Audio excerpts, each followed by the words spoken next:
The first order effect is that you can leave with the ability to experience MDMA without the drug. And that means that you can move yourself to a profoundly heart-opening, maybe tear-inducing altered state, and do so on relatively short notice. And use this as a way to shape your life in a way that you never could before. Have a whole new set of agency, eliminate mood scarcity. We were so delightfully surprised to find that when you take a really pragmatic reverse engineering approach to getting people into these states, you really emphasize experimentation. We were seeing about 70% of our novices get into these states in under a week, which blew us away and led to us launching a full-on retreat product in which we now have this kind of modernized meditation retreat. We've had about 300 people come. We're still seeing about 2/3 of our novices get into these states in under a week. Hello, everybody. My name is Wei Ting. I'm your host of Founder Meditations. And today we're very pleased to welcome our guest, Stephen Zerfas, with us today. Stephen, welcome. Thanks, Wei Ting. I'm excited to be here. Stephen is the co-founder and CEO of Jhourney, a super interesting startup that I'd love to learn more about today. So, Stephen, just for those who don't know what Jhourney is, can you please share more? Yeah, happy to. So we're a startup that's attempting to scale life-changing meditation. And we want to do so by cutting the guesswork. So there's this narrative, sort of conventional wisdom that meditation is good for you and something commonly done, but it's a lot like eating vegetables. It's often a little challenging, sometimes maybe frequently boring, and for the most part, always incremental, a bit like lifting weights. And we think that meditation is actually something paradigm breaking, something that can profoundly change your well-being. And there exists a number of ways to do this, a number of different tools. You may call them like psychotech for how to go through these kinds of experiences that change you persistently afterwards. And we're focusing first on one particular one known as Jhanas in early Buddhism that are surprisingly accessible states that many people describe as something like MDMA without the drug. And we're now teaching folks, about 2/3 of our novices are entering into these states in under a week. And they're frequently calling it truly life-changing, on the order of the best thing that's happened to them in decades, something that has maybe silenced their inner critic, led them to be more effortlessly pro-social and live into the people that they aspire to be.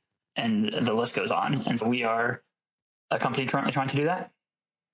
Yeah, it's fascinating because if you go to the website of Jhourney, the H1 tagline actually says data-driven meditation education.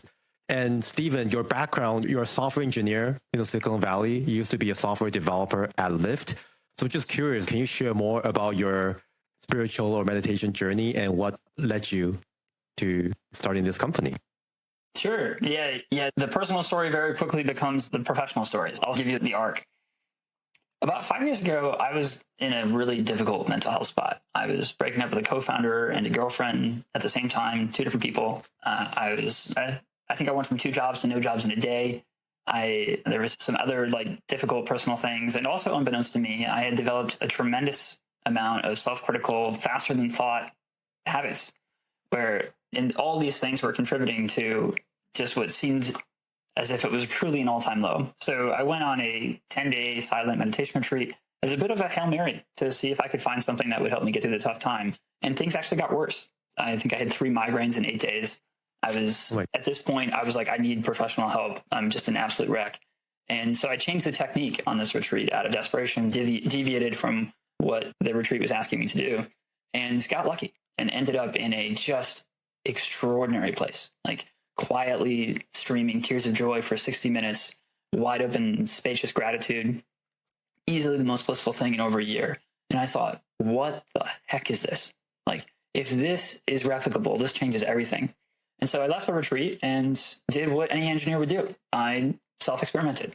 So I sat on the edge of my bed for an hour a day and reflected afterwards and ran personal experiments to see if I could find ways to recreate these states. And slowly but surely taught myself how to enter into a place where I was tearing up with gratitude or joy or a similar sort of open-hearted emotion every day before work with about 15 minutes notice. Negative affect and neuroticism on even personality tests plummeted. became easy to stay relaxed and focused at work. Absolutely nothing more I wanted to share with family and friends. And I didn't know how at first. I didn't have a language for it. The idea that someone would run personal experiments and get to the point where they were crying up with gratitude before work every morning didn't seem super replicable. And so my friends who I would tell about would be like, Steven, that sounds great, but I don't have 10 months to run personal experiments to find out you're a freak. And then it was only a couple of years later that I discovered the term Jhana into a pocket of the advanced meditation community and got goosebumps. So I was like, oh, this is exactly, as I was reading the book, this is exactly what appears to be happening to me. This suggests, A, I'm not alone, and B, it's entirely possible to share this thing that I so dearly want to share with family and friends. And so that kickstarted this big pressing question of, why are these states not already practiced by, if they're practiced by a few thousand people in the US, why are they not practiced by millions or hundreds of millions? And if it's been maybe the single most important thing that's happened to me in my life. And that then just led to an obsession for about a year. I thought the answer to that was really, and really the thesis of Jhourney was started, which is, it seems like meditation is fundamentally different from other things, which is that it's hard to verify. So unlike swimming or learning any technical skill where you can get confident, instant, personalized feedback, the feedback loops in meditation get all gunked up. There's so much guesswork that you have to go through in order to describe your pre-verbal and invisible experience with words. Like, words are a terrible tool for such a job. And then you got to communicate it to a teacher who's going to guess what you're going through and so on. And so originally, that was where the thesis was born. Let me pause there before going into the history of Jhourney. But we started initially with ML and biosensors to see if we could get better, eliminate that guesswork, and then gradually layer that onto retreats. And at this point, we're running retreats with a limited amount of tech and plan to layer on more tech in the future. Stephen, so let us drill a little bit deeper into this. So it sounds like, so when did you first go to your first 10-day retreat, and was it one of the Goenka Vipassana? It was a Goenka Vipassana, and it was in 2018. Okay. And prior to that, did you have any meditation experience? I think at that point I had been doing about 20 minutes a day for 6 months. Okay. So I'd had some experience, but yeah, we could probably do the math on how many hours that is, but it's not a ton of hours. Yeah. So with some experience, you went into the Goenka retreat. In the first 8 days, the experience was rather negative with a few migraines. And the final... Yeah. Very negative. It was like an all-time low. I'm not sure it's ever been a bit worse than that. Yeah. Can you share a bit more? So you were following their instructions, as in following the breath in the first few days and then start doing body scanning? Yeah. Yeah. So the trap that I fell into is that I was attempting to follow the instructions as best I could. And the instructions, as I understood them, were something along the lines of scan your body with as high resolution as possible. And so you may focus on like a small part, like a ring that's passing down your arm. Can you notice all of the tiny little detailed sensations? Can you notice the vibrations that sort of underneath them? And you want to experience neither craving nor aversion. And you're looking for this mysterious word called equanimity, which for a few days I thought was numbness, and then decided it wasn't, but still was struggling to really understand what this was. And inevitably, I would either experience some pleasant sensation or some unpleasant sensation. And with the pleasant sensation, I would be like, oh, that's nice. And with the unpleasant sensation, I would be like, I really don't like that. And then I would be frustrated with myself that I had either of those responses.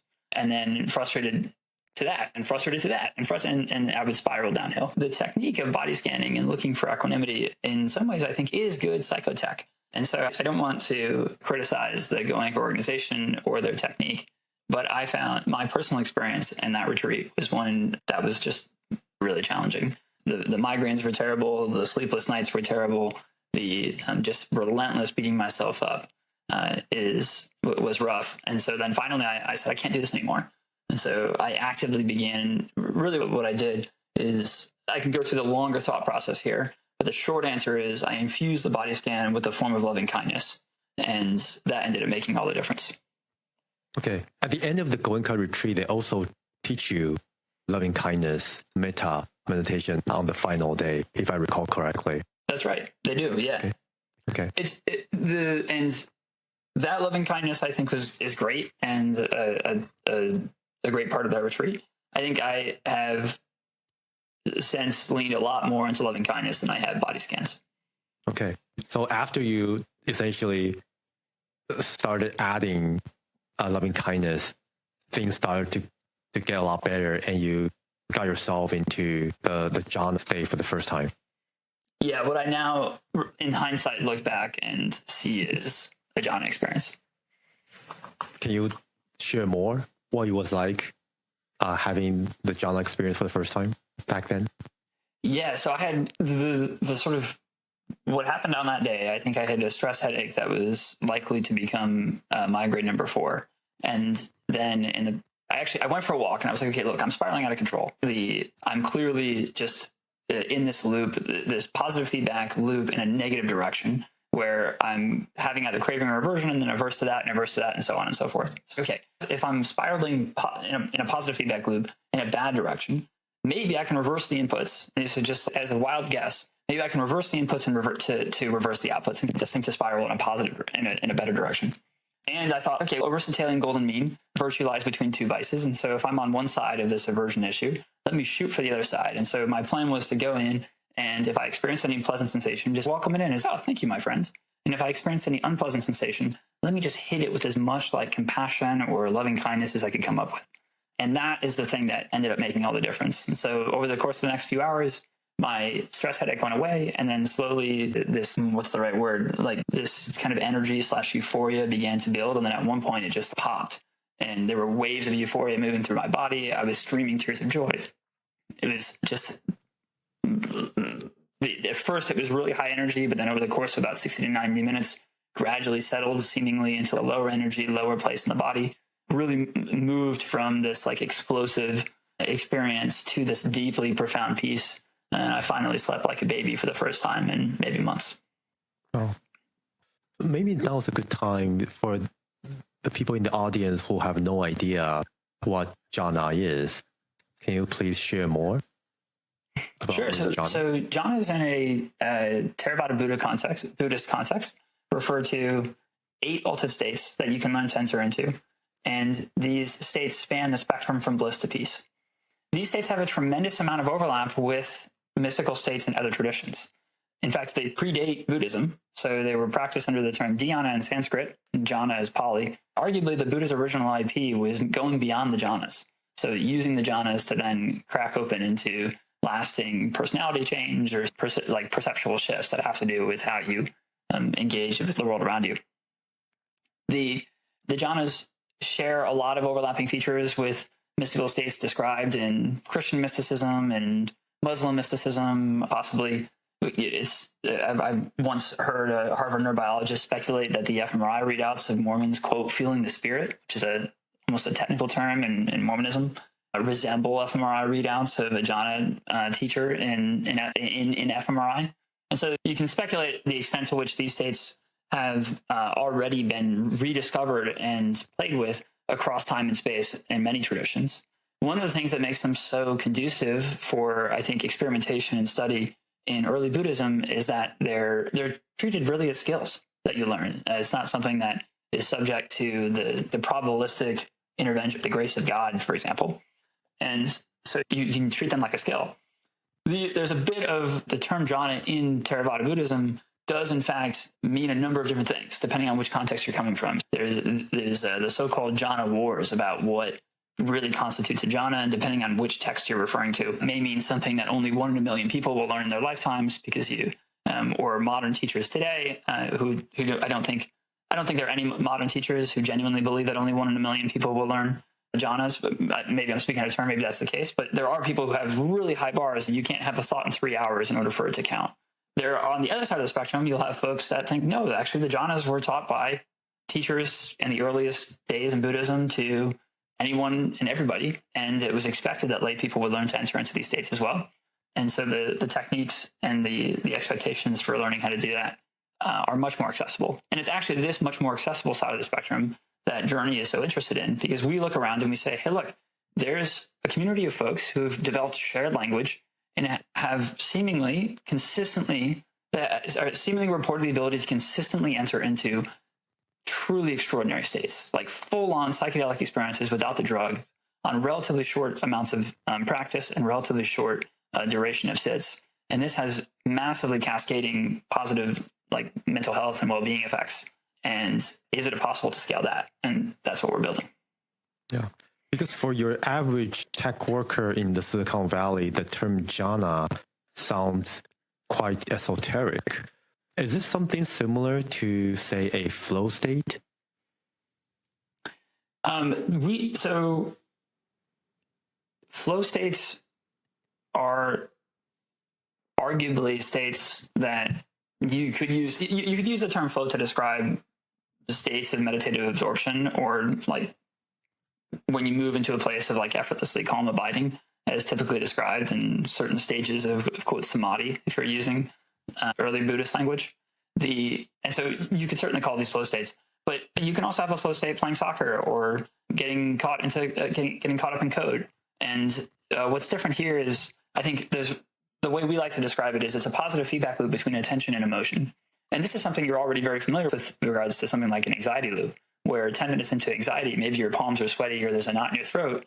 Here, the positive feedback loop between attention and emotion can take you in the opposite direction. So one may take you to an anxiety attack, a full-on panic attack, and this may take you to a jhana where there's like profound positive physiological changes.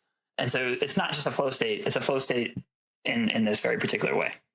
Yeah, because for someone who hear the term jhana for the first time, unavoidably, they might think that this is something that's super inaccessible, only reserved for serious practitioners, say monks high up in the mountains.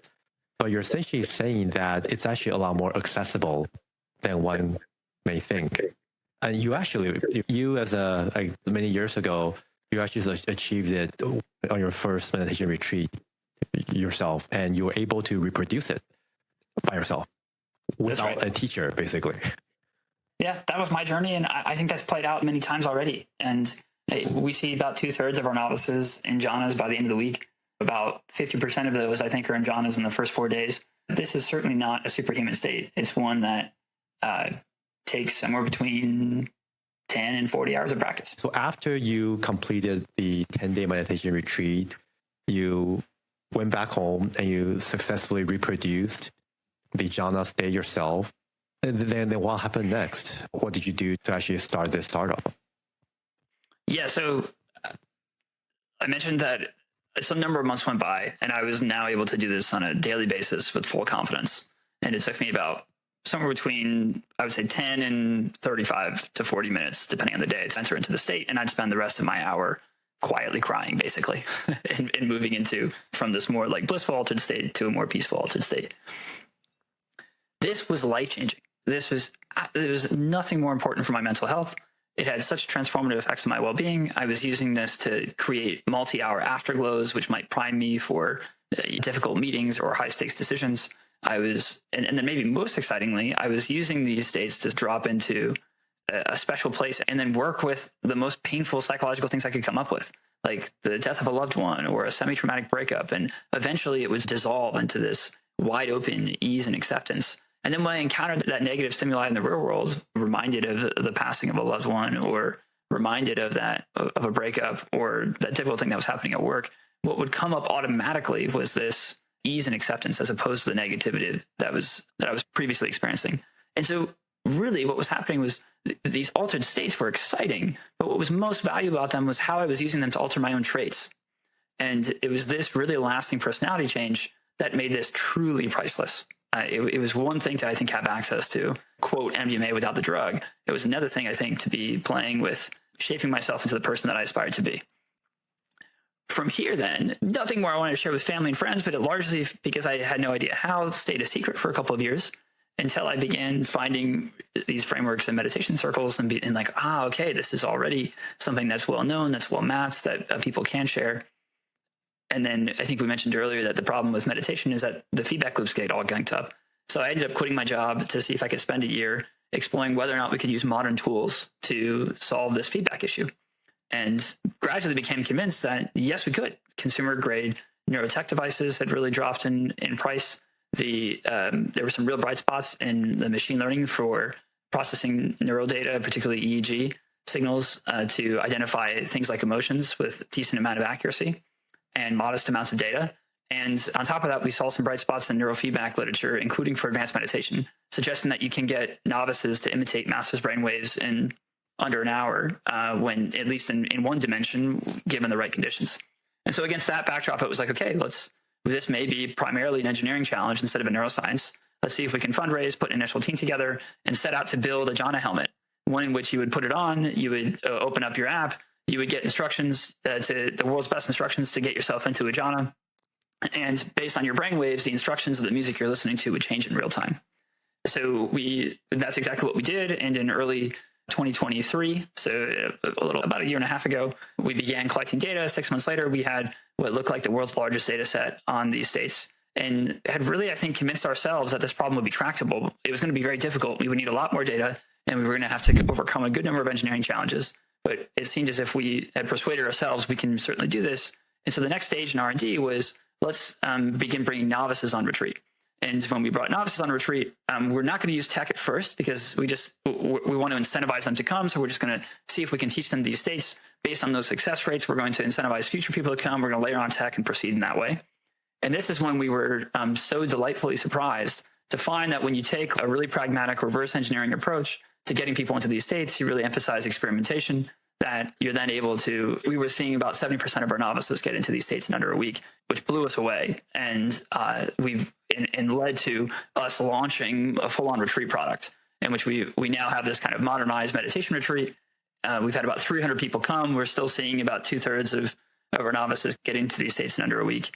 And we're running these now and scaling the team and scaling these, and we'll gradually layer on tech with more time. So running these retreats, is it both online and offline? Yeah, because we're so interested in the accessibility. We did in-person versions first, and then we experimented with online, very similar success rates. And then most recently, we've also experimented with what we call a work-compatible model. Instead of taking an entire week off to come do it either online or in person with us, you just take 2 back-to-back Fridays with us. So you have 2 back-to-back Fridays off, and then you sit with us Friday, Saturday, Sunday, and then go to work Monday through Thursday and just meditate with us before and after work, and then sit full-time again with us Friday, Saturday, Sunday. Okay, so I just want to make sure that I'm hearing this correctly. So you guys have been running these meditation retreats, and these retreats were not being run by spiritual teachers, but rather by Silicon Valley engineers.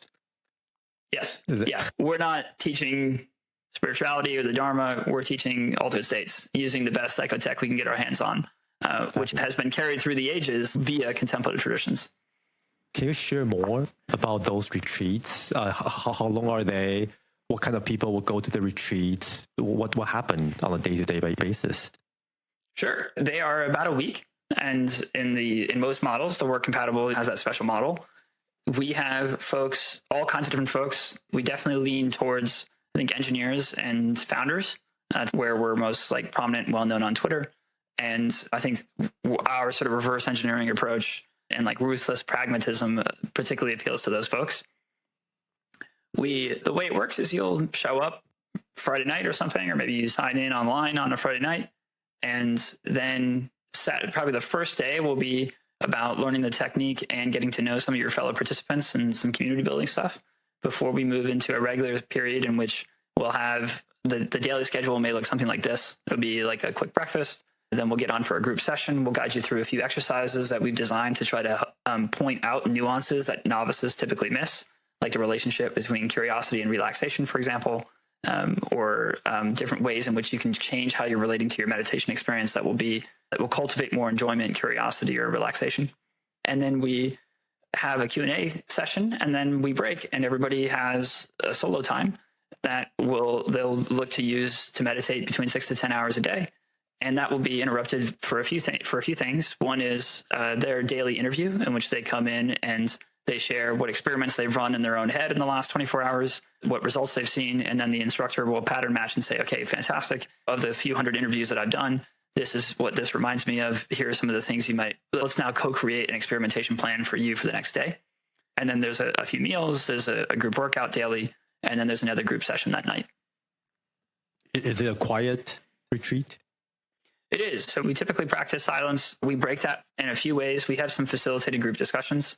And then, of course, your interviews and your Q&A aren't silent. So it's not as silent as many retreats, but we do practice silence to give everybody the space to really lean into the time for meditation in which they can run all their experiments. What's the primary meditation technique that you teach? We've taken influence from a few different traditions. For those who are interested in this stuff, it's the ones that have influenced us most have been Robert Bea, the twin community, like Delson Armstrong and Lee Brasington and akin. We have adapted, we've cut across those traditions and then adapted the instructions. The fastest way of talking about it would probably be what is maybe traditionally known as loving kindness meditation. But we actually offer a number of different sort of routes and adaptation to that. If getting the feeling of loving kindness going isn't your thing, there's ways that we can make it easy to work with that too. But effectively, you then gently cultivate this open-hearted feeling, and then you really look to embrace distractions and bring them into your experience with you. And you can imagine it gradually over time. It's almost as if like more and more parts of your experience are relaxed and welcome and open, and this can gradually build into something as powerful as a jhana. For the 2/3 who were able to go into the jhana state, by what day do they typically go into? So of the people who reach jhana, we see about 50% reached jhana by day 4. And so that kind of gives you a rough sense for how fast the process is. Okay. And how sustainable is it? I think post-retreat, do most of these people, can they continuously reproduce and get themselves into the jhana state again and again? Yeah, so deterministic access, I actually don't have the stats off the top of my head. So far, in the last several retreats, we've been doing a 3-week follow-up with a good chunk of folks. We're still figuring out how we want to do more systematic follow-up and really lean into the community building that's happened organically. Many of the folks leave our retreat and then spontaneously self-organize into groups that continue meditating out in the real world, so to speak. So we'll have more of this data soon. I would say that it's not everybody who experiences jhana that then leaves with easy access following the retreat, but it's definitely a meaningful percentage. So right now you guys are able to achieve this without any hardware, just by doing this technique in a retreat? Yes, that's right. Okay. And is the vision to take all these data and then eventually build a hardware so it will be even easier? Yeah, that's right. The way we think about the ultimate vision is that you want to get quantitative tools to make it measurable and verifiable so that you can then optimize your qualitative pedagogy.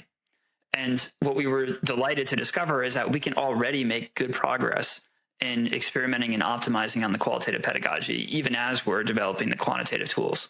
And so these processes can now happen in parallel, and that'll make us a lot more robust because we'll get more shots on goal with the tech, and each one will be more accurate than the last if we have a full-on, what we call like a pipeline, so to speak. The vision is definitely to continue to use tech to make these states faster and faster. Interesting.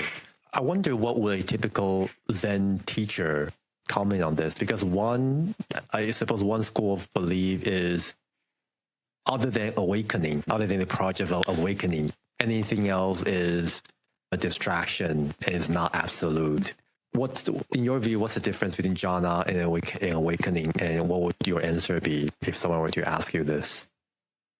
Yeah, so this is a really deep and layered question. It depends on which layer you want to talk. There's just a sort of surface level difference between an altered state like a jhana and presumably an altered trait like enlightenment, and what the differences are between the two. There's also the historical political context that led to some schools of thought thinking the jhanas aren't that useful, versus other schools of thought think the jhanas are maybe even necessary. And there's the disagreement between them. And depending on which sort of a teacher you're imagining, the either excitement or the critiques will be different. Loosely speaking, though, the idea of enlightenment, as I understand it, is that you have a lasting perceptual shift such that suffering is eliminated. There's no longer suffering in the system. Shinzen Young likes to talk about suffering being pain times resistance. And if you drop resistance to 0, then you don't have any suffering. And so you can even have a situation where it, quote, hurts more but bothers you less.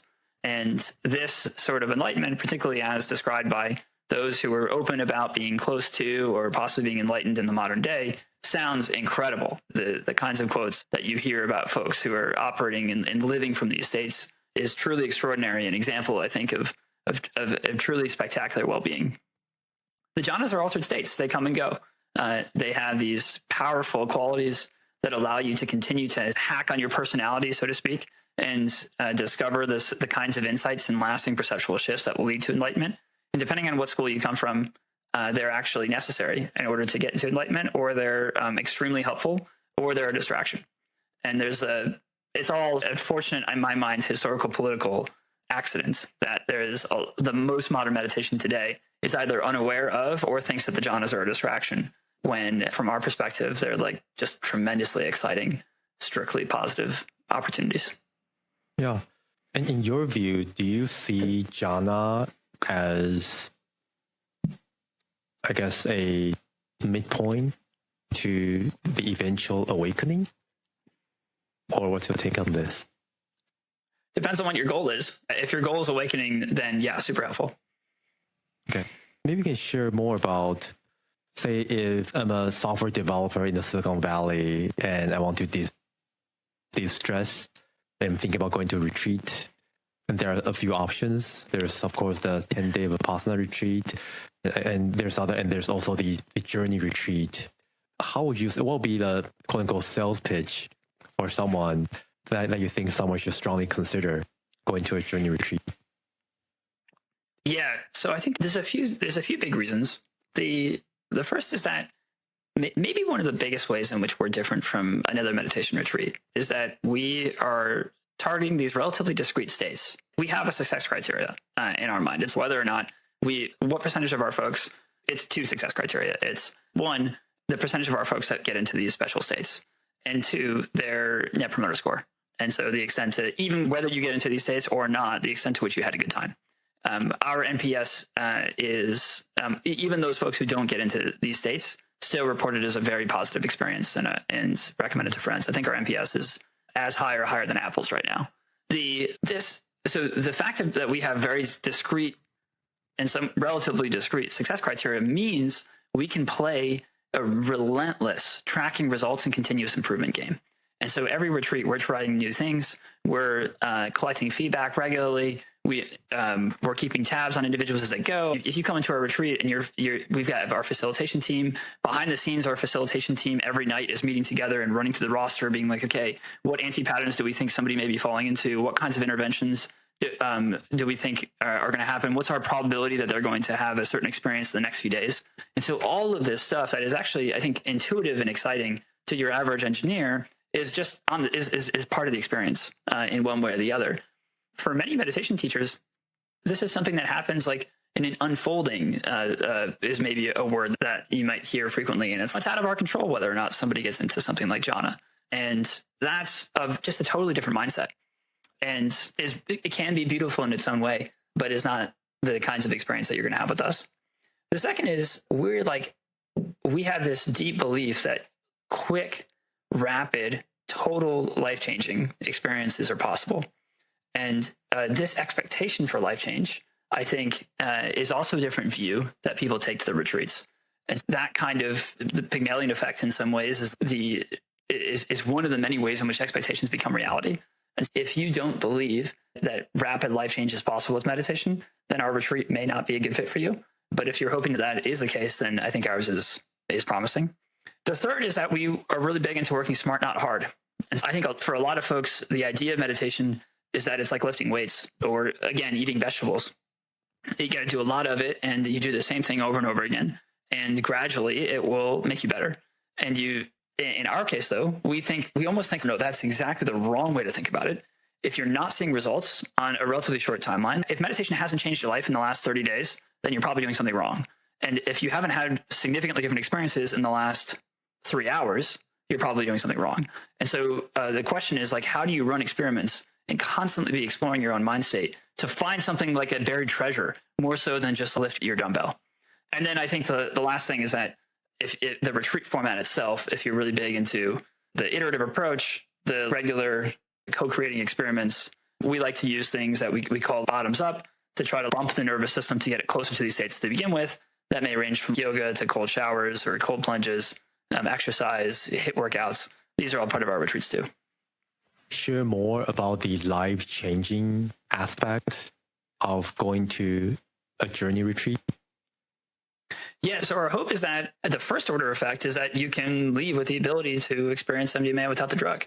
And that means that you can move yourself to a profoundly heart-opening, maybe tear-inducing altered state, and do so on relatively short notice, and use this as a way to shape your life in a way that you never could before. Have a whole new set of agency, eliminate mood scarcity, so to speak, which there's all kinds of research about how scarcity negatively affects decisions. You can also use it to work through difficult times, the way I was describing earlier about in my personal experience of navigating the death of a loved one, this kind of thing. The second order effects, I think, are really in how you can then use this to really lean into and become the person you already aspire to be. And so many of us have our deepest desires are to find ways to show up as really kind and open, like significant others, parents, sons and daughters, colleagues. And if you know that you can move yourself to a profoundly altered state of bliss or peace on command, it can create in the same way having a roof over your head or food on the table makes it easier to be the person you aspire to be. So too does knowing that you can move yourself into one of these states. Not to mention the fact that you can then drop into one of these states and actively work through some of the most difficult things that you may be grappling with. And it's really these, the first order effect is the positive experience, and the second order effect is how you use it to change who you are. Can you share a little bit more about your personality change that you've experienced? Yeah, I meant to point to it earlier when I was saying that I would drop into one of these states and then I would grapple with the most difficult thing I could come up with. And then afterwards, by default, the reaction to that difficult thing would change on me. The grief of the death of a loved one would explode into this just profound love and gratitude for all the time we got to spend together. Similarly, like the grief of a loss of a romantic relationship would explode into actually the same thing, like very different flavor, but like the gratitude and the love for all the time we had together. And then when I would encounter these things in the real world, I would be moved by that gratitude and love, not that grief. You can do this with anger. You can do this with anxiety. You know, there was one instance in which I was a software engineer. There had just been a number of layoffs, and I was the most junior person on the team by about 10 years. I think I was like a year into the job or something like that. And there was a round of layoffs. I had been tasked with a really high profile project that was going to save the company tens of millions of dollars a year with a senior engineer. And that senior engineer was cut. And so it was just me. And we still needed to launch this thing. We were going to launch in a week. And it involved another company and high stakes. And so I was like, okay, I'm going to rise up to the plate. We're going to launch this thing. And I launched and it was a disaster. And it created a bunch of like havoc for the other company that was partnering with us. And so we had to roll it back and went to go find the bug and then launched again the next week. And it failed again and again. And this happened for 8 weeks. And it was just public failure after public failure. I was losing sleep. I thought I was going to have permanent bags under my eyes. I was like doing everything I could to try to get this thing off the ground, and had never been so like anxious and despairing in a professional context. And one night I'm like desperately meditating in my living room. And finally, because I dropped into one of these like extraordinary states, was able to just turn and look it at the eye and be like, Stephen, you failed. And that's okay. And this sort of like relief and reset in the system that this public failure did not mean the end of the world was something that allowed me to finally sleep that night and then get up and try at it again with my colleagues. And we eventually were able to get this thing across the line and succeed. And the project succeeded 7 or 8 weeks after we initially hoped it would. But that kind of like personal reset and sort of ability to navigate such a tough time, I think is something that wouldn't have been possible without this kind of meditation access a few years ago. Since these altered state feel so amazing, is there any risks for people to be addicted to these states to become so-called Jhana junkies? Yeah, the term Jhana junkie is like a really fun one. And we've never met one, and don't know any Jhana teachers who have ever met any. And that one of the most exciting things about these states is that they're just not addictive. We live in a world in which pleasure and addiction are assumed to be the same thing. But you would never say, be careful, don't have too good of a friendship lest it become addictive. Or don't cuddle with your loved ones because that could become addictive. So similarly, like in the way powerful entheogenic experiences or laughing so hard with friends you cry is just not addictive the way drugs of abuse are. So too, jhanas aren't addictive. Do you get into a jhana state on a daily basis? Just about. Yeah. This morning I got up early to tackle something. And so I haven't had my morning meditation yet today, but it's just about every day. Fascinating. Is there any fun anecdote from the retreat that you can share with the audience?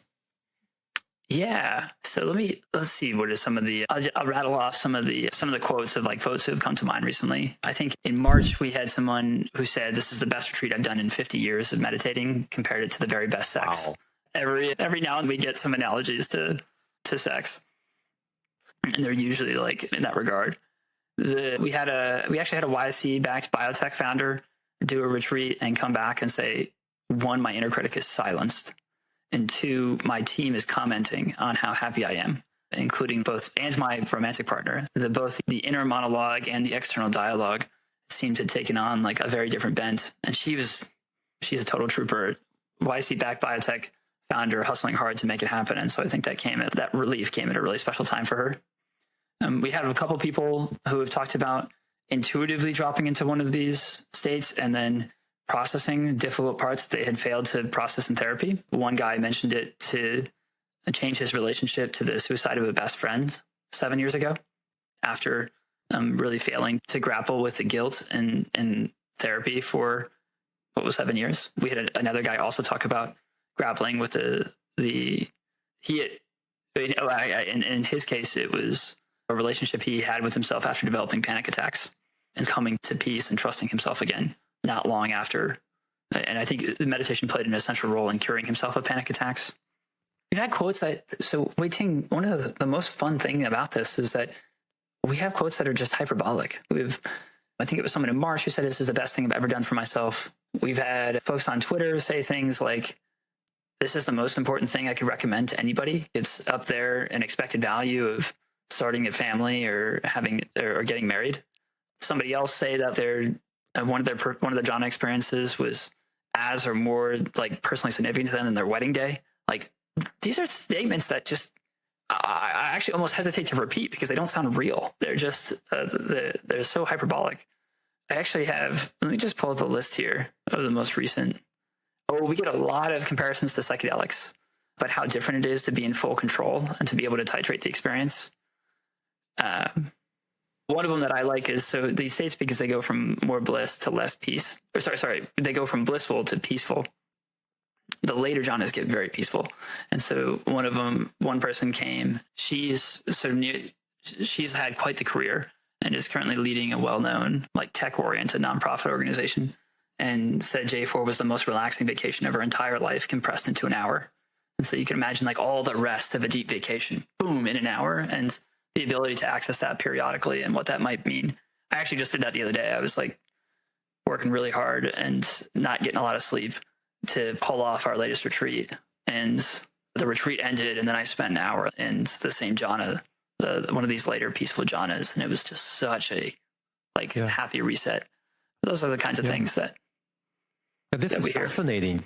This is fascinating because in a way, Jhourney is like jhana as a service.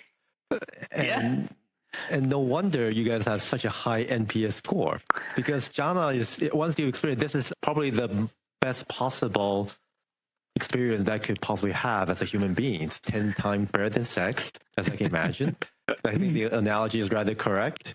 So no wonder you guys have a extremely high NPS score. Congratulations. Thank you. Yeah, there's definitely variance, and not everybody says it's 10x better than sex. Some people are like, it's just as good as sex. Other people are like, sure, it's as good as the top 20% of sex. So we get variance, but we also we measure success basically on if someone says that they've had an experience that sounds a bit like jhana, but they're like, yeah, it was the best thing that I've experienced in a week or maybe this month. We usually don't count it unless there's, we think, extenuating circumstances. It turned out this month they got married, or it turned out this month they spent a week in Peru doing some sort of special ceremony. Like the things that we want to do here are truly extraordinary, number one, and then I think ultimately transformative. That's the hope anyway.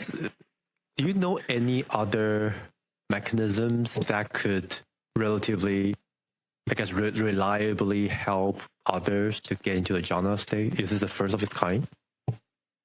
We've taken inspiration from a few different traditions that we think are brilliant. We think a lot of the existing traditions do wonderful work. The difference is that they come with their specific context. And so you usually get a lot of metaphysics and expectations about, how much Buddhism, for example, you really want to lean into on retreat. And that's wonderful. But in the same way that like Herbert Benson arguably secularized and made much more accessible TM to tens of millions of folks, in the same way that Jon Kabat-Zinn took aspects of Advaita Vedanta and Hatha Yoga and Zen and Vipassana and created MBSR, which may have reached tens to hundreds of millions of folks, depending on how much of the modern mindfulness movement you want to credit to him. The process of secularizing these states is one that will bring them, we think, to millions more people. In some ways, it's one of a kind, in that it's about A, sort of secularization, and B, really leaning into the optimization and experimentation mindset that engineers are so fond of. On the other hand, it's not one of a kind. It's actually been around for a few millennia. And in fact, it's probably been discovered by multiple contemplative traditions in a bunch of different places all over the world, ranging from early Buddhists to various Hindu religions to Christian mystics. And maybe it's both. Would there be any circumstances where a journey retreat might not be suitable for anyone? Yeah, I think if you're really interested in the religious context, I don't think we're probably the best fit for folks, because that's not what we like to optimize for. If you're that being said, we do have folks who come on our retreat who do come from religious context and then who are really excited in the religious context, and we pass them off to teachers we know. We had, I think I failed to mention earlier, I think we had 7 or 8 teachers come and give feedback on the original design of our retreat.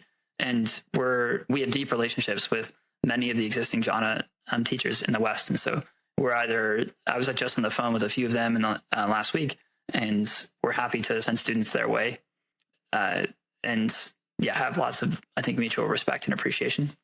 I think the other probably type of person for whom this is really not a great fit is folks who don't really want to lean into that experimentation mindset. Unfortunately, this is something that just can't be like given. We can only be your advisor. That's the best we can do on retreat right now. Maybe one day we'll be able to change that with something like neural stimulation, where we put the headset on and we zap you with some transcranial focused ultrasounds, and that'll be that. But for now, we can only give you advice as you navigate the terrain, the captain of your own ship. And for folks who I think aren't taking full agency over their own experience, or like have that playful curiosity mindset, what can I experiment with next? We're probably not going to serve you very well. And I think those are probably the 2 biggest for whom I think we're not a good fit for right now. One common objection for startup founders to not meditate is the fear of them losing the edge. They will no longer become aggressive. Do you have any comment on that? Yeah, that's a huge mistake. That's just wrong. I certainly can appreciate the fear there, but I think that's born of a misunderstanding of your own system. And by system here, I mean like your nervous system and like first-person subjective experience at the same time. Your edge doesn't come from your fear. It need not come from your fear. And in fact, if it instead comes from your like earnest alignment or your like play or your love of craft, there will be so much less friction in your system. Your decisions will be made from a place of abundance, from a place of not limited by scarcity, which we know affects all kinds of decisions negatively, arguably even contributing to full-on poverty traps. And so the idea that if you meditate, it may somehow take off your edge that will allow you to be less visionary or less aggressive or less decisive, I think is just a flawed understanding of how your nervous system works. And instead, if you were to meditate and clear out a lot of the friction, the unnecessary anxiety, the over and not right-sized fear, and instead embrace just the right amount of anxiety, just the right amount of fear, fully integrating this sort of subconscious intuitive pattern matching machine with your sort of top-down error correcting like conscious machine, you will move through the difficulty of entrepreneurship with much more fluidity, not less. Stephen, do you have any contrarian view on this that might be fun to share? Yeah. So I'll rattle off a few that I think are different flavors of what we've talked about so far. One is that woo experiences aren't exaggerated, as it turns out. It's just that they're poorly understood. And this is something that I think in the coming decade, I'm really excited to see be totally turned on its head. I think right now there's this narrative that like people who have woo experiences aren't very serious people in a way. And I think that's a misunderstanding, that they just don't have the ability to explain something that's truly extraordinary or spectacular that has happened to them. But as AI and neural imaging gets better in the coming decade, I think we're going to get better at linking objective observables, outward observables, to inward experiences. And the stigma of not appreciating first-person subjective reports, things like subjective well-being at face value, will begin to drop. And once we have observables, it will then be the game is on to look for where are the outliers, where are the people who are having truly extraordinary experiences. We live in a world right now where, I don't think we've talked about this yet, but superintelligence and super longevity have gone from nascent fields to maybe the most important fields of our industries of our lifetimes. And it's conspicuously lacking. In fact, both superintelligence and super longevity are somewhat hollow without super well-being. And so I think hopefully with outward observables, it'll become much more common and just understood that the game isn't just about intelligence and longevity, but also about looking for the positive outliers with regards to well-being. And I'm expecting many of those to be actually hidden secrets, open secrets in some of the world's contemplative traditions. You can see the world's contemplative traditions not just through the lens of a religious historian and where these sort of cultures and traditions were largely social phenomenon. You could also see them as a tech tree. And so through the lens of engineering, they arguably, particularly I think in Asian contexts, 2,000 years maybe, some of the world's smartest people were actively working on developing algorithms that you could run in your own head that would transform your well-being. And those tech trees went through fascinating processes of evolution, ranging from early to later Buddhism to the development of Tantra and non-dual philosophy that cut across Buddhism and Hinduism and made some of them begin to resemble each other yet again. Not to mention the sort of flavors of non-dualism that appear in Christianity and Islam, and how that has all trickled down to the contemplative landscape we see today. This has become a long answer to your question. The one-liner, I think, is many woo experiences aren't exaggerated, they're just poorly understood. A follow-on to that, I think, is in the next decade or so, as these things become more outwardly observable, the signal will drop to really fully lean into and appreciate subjective first-person accounts for what they are. And what they are is pointers to possibly make progress on super well-being, which we're desperately in need of in a world where superintelligence and super longevity are already underway. Yeah, thank you. By the way, what do you mean by woo experiences? I'm not familiar with that term. Oh, this term WO, woo, often refers to, it's a stereotype for someone who's just feel the love. It's all good. You just need to relax. Who may have these come from a place of seemingly, usually they're smiley and happy folks. And then what they say about their own happiness and smiliness is often a platitude of some kind. And that platitude sounds wonderful, but it's often depending on to change your behavior on. And for that reason, I think your like technically trained Harvard neuroscientists and your woo hippies have historically mixed like oil and water, which is not at all. But I think we're living in a world where that's less and less the case, and that these people are not just friends, but sometimes one and the same people. Yeah. You also mentioned about non-duality. Is the journey meditation retreat have anything to do with non-duality? Has anyone experienced non-duality during or after the retreat?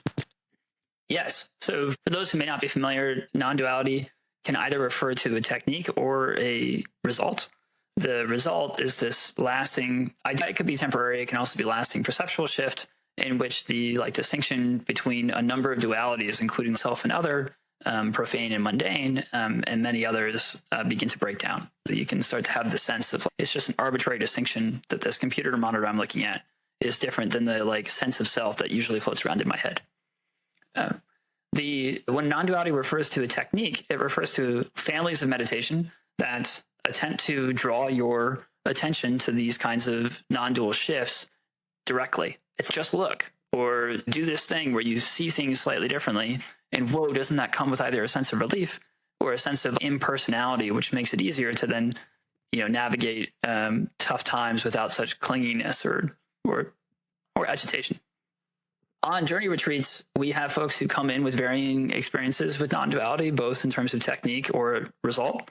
And the jhanas, I think, universally are seen as accelerators for either further playing or deepening their non-dual practices and results.